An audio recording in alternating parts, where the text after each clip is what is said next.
The next growth regulator is ethylene.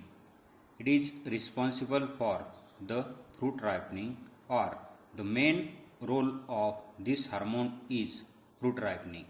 It is simple gaseous hydrocarbon responsible for the fruit ripening. The most widely used compound of ethylene is ethapone and synthesized in the root, shoot apical meristem and ripen fruits. Next, that is the important or the applications of the ethylene or the physiological effects of the ethylene. The first physiological effect of ethylene, that is fruit ripening. Mostly various fruit such as the bananas, apple, mangoes, etc. are ripened with the help of the ethylene, or it can promote the ripening in such type of fruit. It also responsible for the initiation of the lateral roots in the plant. It also break the dormancy of bud and seed. The next practical application of ethylene is it is accelerate abscission activity in leaves, flowers, fruit by forming abscission layer.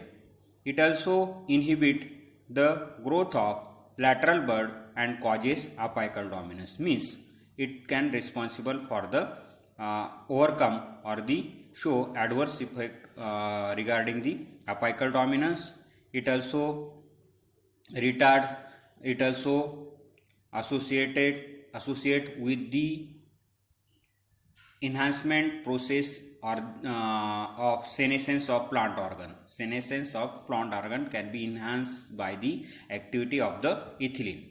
It also responsible for the inhibit the flowering in most of the plant except pineapple. All the in all the plants mostly that can be responsible for the inhibition of the flowering. The next important practical application of ethylene is epinasty. That means dropping of leaves and flowers. It can causes the epinasty that is responsible for the dropping of leaves and flower. It also increases the activity of the chlorophyllase enzyme, which can be show degreening effect in the banana and citrus fruit. Degreening means nothing but the decomposition of the green pigments such as the chlorophyll by applying or by the application of ethylene, and because of that what happen, the degreening can be happen in the leaves and flowers. Next, last growth hormone, or it is mostly growth inhibiting hormone, which is called as the abscisic acid. Abscisic acid is called as an growth inhibiting hormone because it can show some negative applications or the negative effect. First of all, the abscisic acid can be synthesized or the observed by the adipose from the cotton balls because of the chemical substance which can be produced inside the cotton ball, and because of that cotton balls can be fall, or the shading of cotton ball was due to the chemical substance abscissin first and abscissin second present inside the cotton plant. Later on, the acer induce the dormancy. It also what happens, substance that can be synthesized in the plant that can be responsible for the induction of the dormancy and named it as an dormin. There are two identical chemical substances. Mostly abscisic acid is nothing but it is synthesized from the mevaloic acid. Next, that is the last one, physiological effect and the application of abscisic acid. Abscisic acid, first of all, it is promote the abscission of leaves and induces the dormancy in many plants.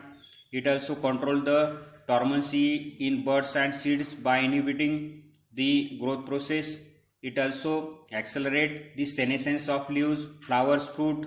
It also delay the cell division, cell elongation.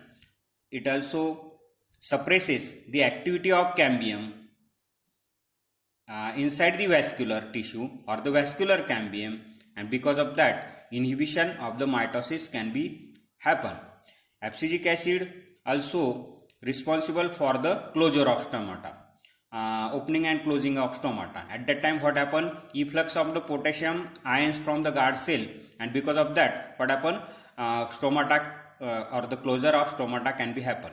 So it is also known as antitranspirin, or the again the next main role of this hormone is that can be responsible for to survive the plant in the adverse environmental condition. Hence abscisic acid is called as the stress hormone, which can survive or induce the plants bear the plant in adverse climatic condition. It also inhibit the flowering in long day plant but stimulate the flowering in the short day plant. All these are the practical applications of the abscisic acid. So today we are studied these two hormones, that is the ethylene and the abscisic acid. In that what happen, mostly in both these growth inhibitors, the physiological applications are asked from the examination. Physiological applications of ethylene and physiological applications of the abscisic acid. Again in that what happen, what is by abscission first, what is by dormine. Again such a type of short questions are also asked in the examination. What is meant by ethapone, from where the ethylene is synthesized, where does the what is meant by the what is meant by the mevalonic acid. Such a type of short questions can be asked in the examination. Mostly physiological roles of both these enzymes are important. So the chapter, that is the plant growth regulator or the plant growth hormone, is over. Only one topic for the examination, that is the evaluative part for the examination, that is the plant growth hormones. Means we are studied all 5 types of the growth hormones: auxin, gibberellin, cytokinin, abscisic acid and ethylene. Thank you.